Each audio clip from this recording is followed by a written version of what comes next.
Mônica Pimenta Veloso, que bom você poder ter aparecido aqui conosco, conversar sobre o modernismo brasileiro e trazer a contribuição dos teus trabalhos, né, que já são grandes e importantes, que vieram dar uma nova perspectiva sobre o modernismo, tirar aquela perspectiva dos manuais e da tradição dos estudos literários, em que você vai acentuando sempre aquela exclusividade da importância da Semana de Arte Moderna na construção da modernidade literária brasileira. Exato, Né? isso. E aí eu queria que você falasse um pouco desse aspecto que é tão importante, que mexeu tanto com os estudos literários e certamente também os estudos culturais no Brasil, dessa territorialidade, né, uma expansão de ideias modernas, de práticas modernas na cultura, né, a partir dos anos 10, talvez, do decênio de 10, 20, enfim, dessa virada do século XIX até os anos 30, né, esse primeiro surto de modernização aqui importante. Exatamente, Vitor. Muito obrigado também pelo convite. E é importante dizer, todo o meu trabalho, que eu já venho há algum tempo desenvolvendo minhas reflexões sobre a questão do modernismo no Brasil, e um dos meus livros, que é a questão do modernismo no Rio de Janeiro, é exatamente a questão discutir esse marco canônico do modernismo paulista, né? Eu acho que durante muito tempo esteve associado, você inclusive nas escolas ainda, nos currículos, nós vemos ainda uma forma de se ensinar o modernismo, o modernismo não se adjetiva, como se o modernismo fosse, está implícito esse entendimento do modernismo paulista, né? E o modernismo paulista é uma das faces do moderno brasileiro. O moderno brasileiro, na realidade, ele é extremamente complexo, ele integra várias temporalidades, várias espacialidades, vários grupos intelectuais, várias formas, né? Então, num livro também recente, que eu acabo de lançar pela Autêntica, História e Modernismo, eu trabalho com modernismo em Pernambuco, em Minas Gerais, no Rio de Janeiro e São Paulo, também fazendo uma conexão com o modernismo latino-americano. Então, essa discussão do moderno, eu acho que ela tem que ser revista, tem que ser criticada, tem que ser pensada, exige esse processo reflexivo. E eu começo o meu trabalho discutindo no Rio de Janeiro, porque eu acho que o Rio de Janeiro, na condição de cidade capital, tem toda uma dinâmica de culturas extremamente rica, não é? Nós temos traços cosmopolitas, é um polo de integração e difusão de todo o regionalismo, das nossas ricas heranças, tradições regionais do Brasil. Nós temos o urbano, nós temos o rural, nós temos uma fusão de culturas étnicas, a cultura afro-brasileira, né, a cultura indígena, a cultura de imigração. Então, o Rio catalisa isso como um polo. Então, E outro fato importante também é a questão exatamente de ser essa mescla de tradições populares com o oficialismo da cultura. Então, isso dá uma dimensão muito rica e muito característica do modernismo. Quando eu estou discutindo o modernismo no Rio de Janeiro, não se trata de estar desqualificando o modernismo de São Paulo. Eu acho que isso é um traço aceito, é claro e evidente a importância do modernismo paulista, mas o que eu quero chamar a atenção, a minha questão é exatamente mostrar a complexidade dessa discussão. Então, até porque você chama atenção que essa supervalorização dessa vertente paulista do modernismo, que eu acho que talvez fosse mais adequado até dizer isso, né? Acabou considerando, minimizando os regionalismos como também uma força de modernização da literatura, contribuição para a atualização da literatura brasileira. Com certeza, né? E eu tenho essa discussão quando, por exemplo, eu acho que é importante a gente reconsiderar o exemplo aí de Pernambuco e Minas Gerais. Lembrar que o elo do regional e lembrar, por exemplo, que em 1800, 1850, Recife já fazia contato com a Europa sem a mediação do Rio de Janeiro e sem São Paulo. Sim. Então, tem toda uma cultura, já existia toda uma troca cultural ali bastante rica. Então, nós temos aí um Cícero Dias, né, pintando o mundo começa no Recife, aquele quadro dele maravilhoso com traços do surrealismo, né, onde ele está fazendo essa vinculação do regional com o cosmopolita de uma forma muito original e rica. E o Gilberto Freire com o seu trabalho etnográfico, cultural, fazendo isso. Quer dizer, o polo regional, para se pensar o modernismo a partir do polo regional, para pensar a questão do tropicalismo, né? Então, é rico. Minas também. Minas tem toda uma vinculação, já é um exemplo totalmente diverso de Pernambuco, mas tem toda uma vinculação muito forte com o regional, né? Com a cultura regional, com essa vinculação necessariamente, ela não tem essa mediação cultural, né, dos grandes eixos, do eixo sul, né, do que o Enfio chamava Sul Maravilha, né, São Paulo e Rio. Então, extrapola, eu acho que... Que se conota como se essas manifestações elas trouxessem um ranço passadista, né, conservador, né, ao contrário da manifestação de São Paulo pujante, já na industrialização. Né? E, por outro lado, nesse sentido mesmo, de renovação do teu trabalho, abertura de novas perspectivas. Eu acho importante, até no exemplo que você acabou de dar, né, do Cícero Dias, a gente pensar no o quanto você levou em conta manifestações que não são só livrescas. Até mesmo na literatura, o Renato Cordeiro, outro dia, lembrava, até fazendo alusão ao seu trabalho, o papel dos cronistas, jornalistas, os cronistas como João do Rio, né, cuja importância não vem apenas pelo veículo livro. Com certeza. Né? E aí você trabalhou muito com essa outra contribuição, com a difusão de ideias modernas através de outros meios. Com certeza, com certeza. Olha, aí eu lembro a força do Rio de Janeiro, não só do Rio de Janeiro, mas particularmente até porque eu tenho me dedicado mais ao estudo da cultura do Rio de Janeiro, as ruas, né? As ruas com o trânsito de culturas, com a questão do cotidiano presente fortemente, a questão das percepções, do andar pela rua, os experimentos da modernidade. E eu estava, há pouco, nós estávamos conversando e eu lembrei de uma figura muito apagada. Nós temos uma galeria escura de figuras que não são faladas, nunca são associadas ao moderno. Por exemplo, as mulheres, eu lembro da Eugênia Moreira, que é uma figura que teve uma importância capital no modernismo. Ela fez, inclusive, a mediação Rio-São Paulo, era conhecida e amiga do Mário de Andrade, o Oswald de Andrade, fazia suas apresentações no Teatro Municipal recitando poesias.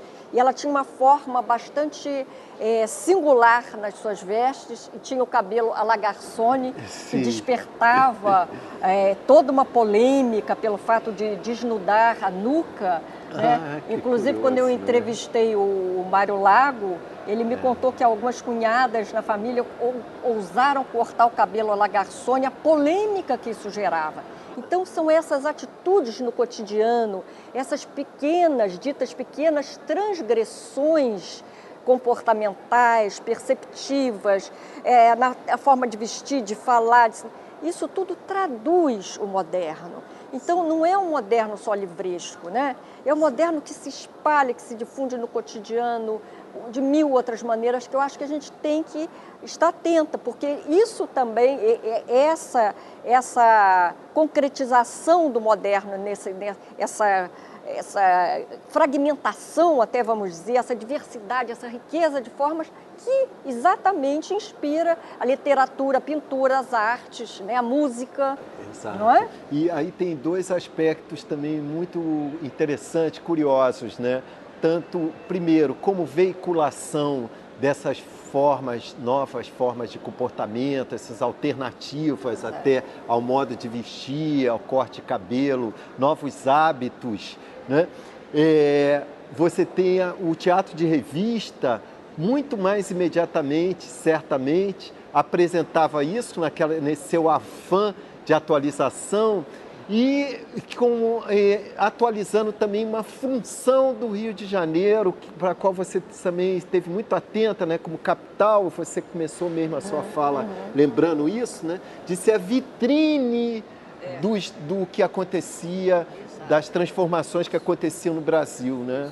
Eu acho que o Teatro Revista é um ótimo exemplo nessa questão, que ele tratava dos acontecimentos do dia a dia, levava ao palco, dramatizava, dava essa vitalidade né, em relação das interpretações do cotidiano e com o toque do humor, que é fundamental importância. E aí está a produção dos caricaturistas, que é o trabalho e que eu acho que são atores de fundamental importância na difusão do moderno, porque o moderno, no Brasil, ele está muito presente nas revistas de grande circulação, como Fonfon, como Malho, Careta, a revista Dom Quixote, tem uma série, Tagarela. Eu achei engraçado, quer dizer, a gente falou do teatro de revista, mas também as revistas, elas foram um veículo de divulgação até de novas formas de ver, de visualidade, de apresentação visual. Entre elas, você destacou num dos seus livros a Dom Quixote.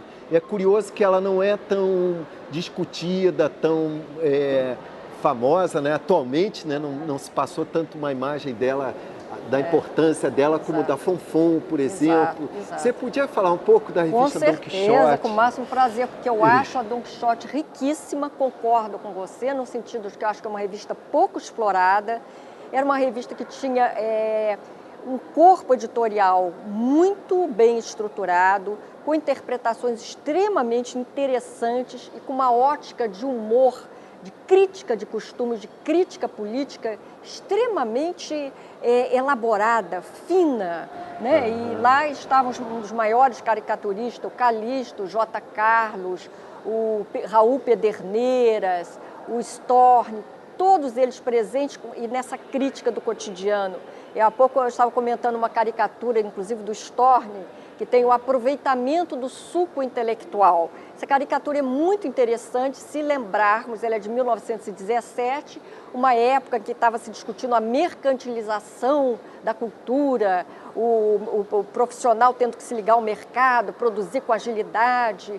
E essa caricatura mostra uma editora, como se fosse uma taberna, onde os intelectuais muito magros, com seus escritos debaixo do braço, eles sobem uma escada e lá está o taberneiro e espreme a cabeça desses intelectuais e sai um suco, e esse suco vai num garrafão e sai num bar onde a massa, a cultura de massa bebe, aproveitando, né, o que passou pelo... Então, é uma crítica, e inclusive ela é muito bem uma produção gráfica sofisticada para a época, e é muito interessante a argúcia que foi feita, essa caricatura é muito interessante, o aproveitamento gráfico, né, o senso de humor, é muito rico. E também a questão de você, ao mesmo tempo, estar trabalhando com um veículo de grande difusão, né,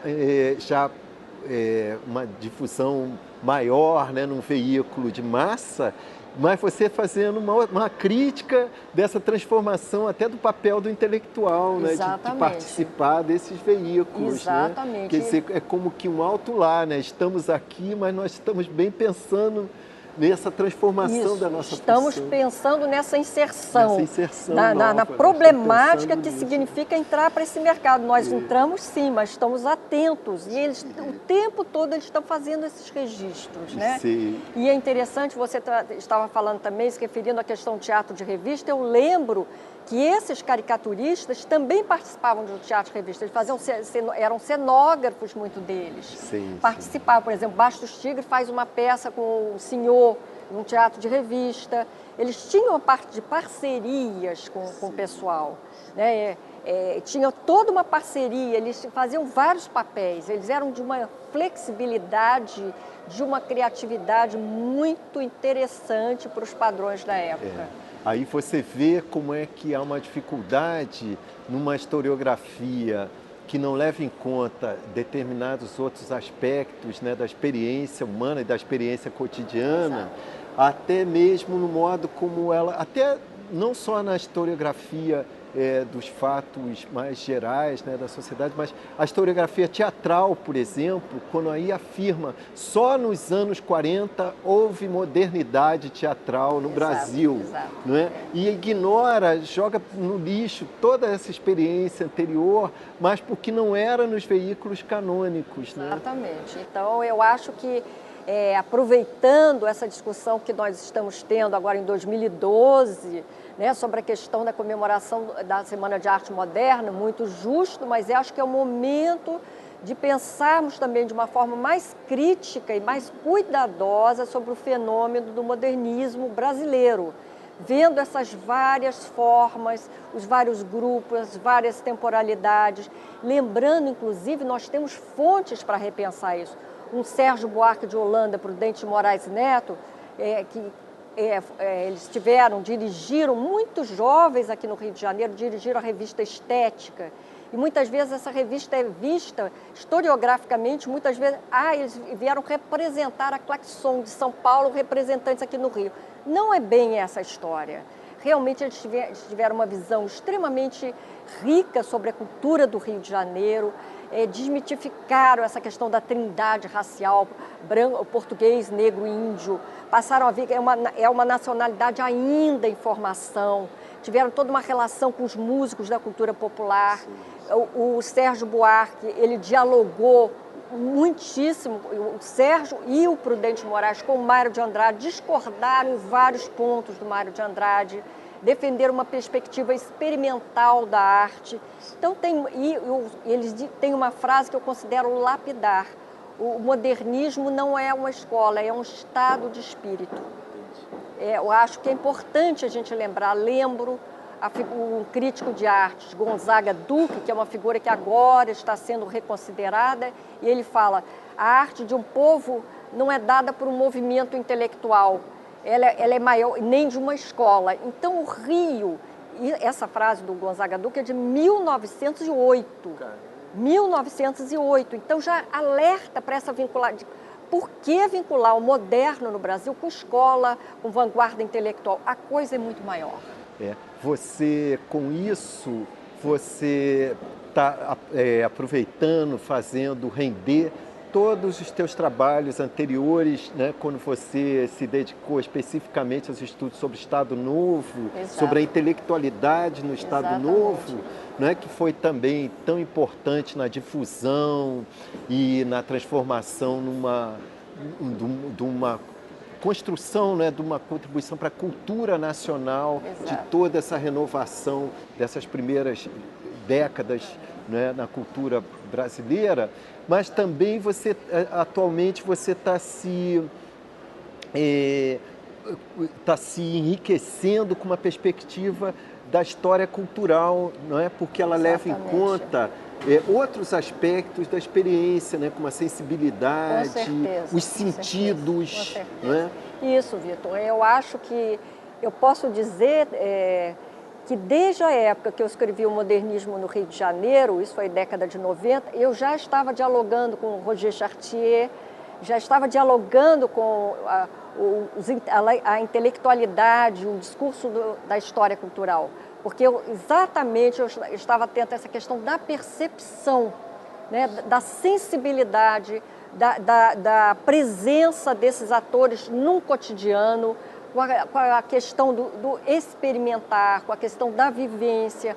E daí os meus atores foram caricaturistas, exatamente por esse trânsito que eles tinham entre a cultura erudita e popular, a questão da proximidade da cultura das ruas. Então, naquela época eu já estava um pouco antenada com essa discussão, começando a me interessar. Evidentemente agora eu estou no momento que eu estou realmente bastante vinculada a essa discussão em termos internacionais e tal. Eu acho que é muito importante e tem toda uma continuidade no meu trabalho. Você teve uma experiência no magistério, né? Também eu queria comentar isso, né? A sua trajetória intelectual e profissional, você é uma pesquisadora, né, atualmente da Casa de Rui Barbosa, foi uma pesquisadora do CPDOC, mas a sua experiência no magistério, né, ao contrário da maior parte dos historiadores, que tem uma grande vinculação com o magistério, a sua experiência foi mais restrita àqueles que ensinam, né, trabalhando, discutindo. Quer dizer, exatamente. Eu queria que você comentasse um pouquinho. Ótimo isso. Porque parece que é mesmo uma questão de você contribuir para uma perspectiva de quem ensina, né? Isso. Olha, por exemplo, eu posso dizer que eu tive um longo tempo, embora breve, durante 7 anos eu trabalhei em cursos vinculados a Cândido Mendes, cursos de atualização, cursos esporádicos, temporários, mas durante 7 anos, e foi um prazer enorme. Eu me senti extremamente bem, porque eu gosto de difundir, de divulgar, de traduzir minhas experiências de pesquisa para um público maior. E de certa forma, eu tenho tido uma preocupação muito grande nesse sentido. Eu participo bastante de bancas de mestrado, doutorado, converso mesmo com as pessoas, dou entrevistas para a TV educativa, entendeu? Escrevo resenhas, enfim, eu estou sempre... E publica muito e muita coisa que interfere muito nas nossas práticas pedagógicas, educativas. Então, eu acho que é impossível você escrever sem pensar nesse desdobramento. Para mim não teria sentido.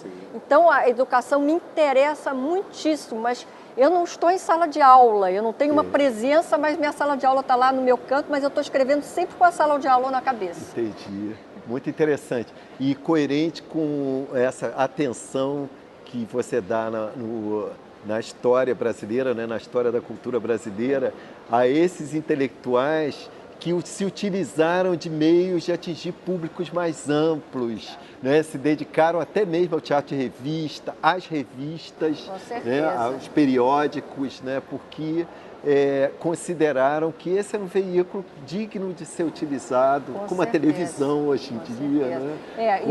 A internet. Eu acho que esses caricaturistas eles estão muito preocupados e ligados com a questão do analfabetismo. Eles volta e meia estão mexendo, doutor, esse país cheio de doutor, eles brincam de uma forma irônica e provocativa mesmo, com essa presunção intelectual, com o beletrismo, tá entendendo? Tem uma marca muito grande, eu acho muito interessante, eu acho que isso é uma crítica muito interessante que eles estão fazendo. E uma consciência de que modernizar também é democratizar a cultura, né? Com certeza. Dar maior acesso a públicos mais amplos, né? Com certeza. Aos bens culturais variados, né, plurais, né, também, não só aqueles que uma determinada elite consagrou, né? Isso, e você vê, e uma revista como Fonfon, Para Todos, são revistas de diversas facetas. Elas lidam com a cultura popular, mas trazem informações da cultura erudita. Tem crônicas, tem fotografias, tem informações, não é só uma questão assim de uma cultura só de humor, para rir, dita não séria, não é? Sim. E eu acho também uma questão muito forte ainda entre nós, essa hierarquização do campo de conhecimento, né? E eu acho interessante as figuras dos caricaturistas pelo esse trânsito que eles fazem. Entendi, né? E o Gonzaga que é um crítico de arte, ele está atento também para essa questão. Chama a atenção disso, chama a questão da etnia, chama a questão da importância de se considerar o fazer artístico. Então, eu acho que nós temos todo um grupo de intelectuais preocupado com essa democratização, com essa disseminação do conhecimento. Muito interessante. Eu queria, a propósito disso até, que você falasse um pouco desses seus livros, dessa safra em que você está estudando modernismo, que se tornam tão importantes agora, né, nessa releitura que estamos fazendo, né, nessa comemoração. O último livro, né, que é o História e Modernismo, né, História e Modernismo, na realidade, já é que eu começo com o modernismo no Rio de Janeiro, e esse último eu falo sobre o modernismo em Pernambuco, Minas Gerais, São Paulo, Rio de Janeiro e um pouco da América Latina, fazendo menção também ao pano de fundo que é a França. Então é um diálogo do modernismo, né? Nos vários espaços, vários grupos intelectuais. Eu estou discutindo aí a questão do regional, como a gente já falou anteriormente, esse regional que foi muito visto de uma forma através aí da interpretação canônica de São Paulo como arcaico, atraso, rural. E a coisa é muito mais complexa do que isso, né? Exatamente, né? Se a gente vira é extremamente complexa essa discussão. Aí veicula a questão do tropicalismo, e o Gilberto Freire mesmo ele diz: os pintores holandeses estão em Pernambuco encantados com a nossa plástica, né, com os nossos, com a nossa natureza, e nós estamos de olhos voltados para lá, só considerando o rural como atraso, região como atraso. Então é um caminho desencontrado, um olha para cá e outro olha para lá. Entendi. Entendeu? Aí você vê, né, porque só é possível interpretar assim quem tem a visão dessa convivência de temporalidades, né, de experiências culturais que não são propriamente, não se pode rotular em princípio como atrasadas e mais avançadas, não é? É só essa perspectiva mais rica em relação a esses conceitos é que permite a gente...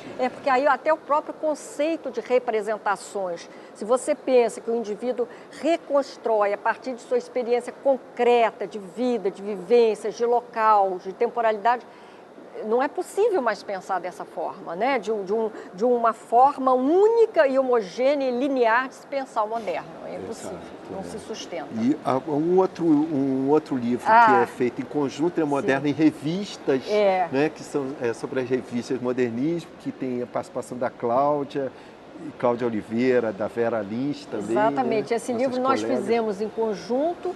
Exatamente, aí a minha parte eu discuti a retórica do moderno, onde eu discuti que a gente pode pensar o grupo de revistas a partir de duas vertentes. Uma vertente são as revistas de grande circulação, que é uma questão mais de familiarizar com as coordenadas do moderno, fazer críticas à tecnologia, mas uma coisa de trazer para perto, trazer aquele moderno que era um choque, que foi vivido como um choque, um impacto na época, familiarizar.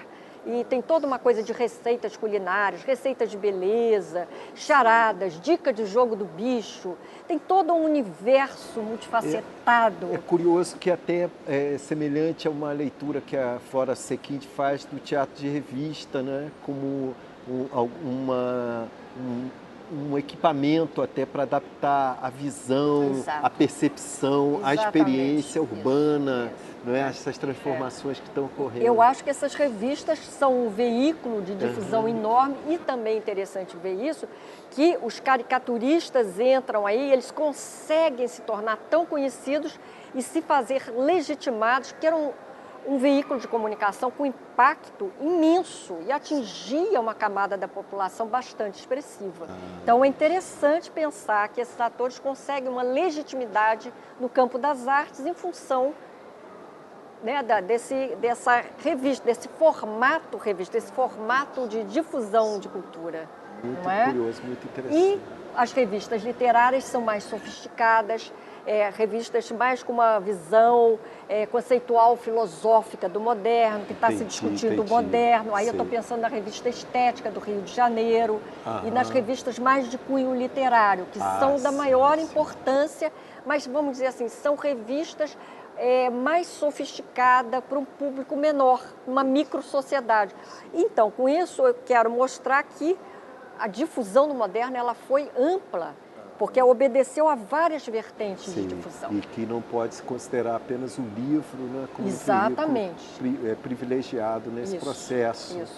E esse livro que é um clássico, né? E até difícil de achar, né? Modernismo tá no Rio de Janeiro, não é? Porque ele lança as bases dessa perspectiva. Exatamente. Né? Esse aí é o de começo. 96, né? Exatamente. Ele foi lançado em 96. Ele é o começo de uma produção onde eu fiz a tese de doutorado em São Paulo, defendendo o modernismo no Rio de Janeiro. E tive uma banca bem simpática e foi extremamente interessante levar essa discussão, esse diálogo para em São Paulo. Eu estou discutindo aí esse marco canônico da Semana de 22 e trazendo essa questão do cotidiano no Rio de Janeiro, da experiência, né, da produção dos caricaturistas, do teatro de revista, do cinema, que todos esses caricaturistas têm um trânsito bastante amplo sobre a cultura da cidade, né? Então é mais ou menos isso. Pois é. Então, eu agradeço muito a sua presença aqui conosco para conversar sobre o modernismo e até como uma lição para nós todos, assim, eu acho que há um recado subjacente a essa nossa conversa toda, quanto é importante haver pessoas que fazem pesquisa, né, que trabalham com pesquisa e que têm um olhar muito atento para a difusão dessa pesquisa, né, para formas dessas pesquisas serem veiculadas não só pelo ensino, mas também redundarem numa nova perspectiva nossa sobre a vida cultural brasileira, sobre a nossa experiência em contato com a cultura e com a realidade. Esse é o sentido do meu trabalho. Eu estou produzindo exatamente com um final bastante claro, que é educativo. E super agradeço aí a oportunidade, a você, muitíssimo obrigado pelo convite. Obrigado a você, foi muito bom o nosso papo.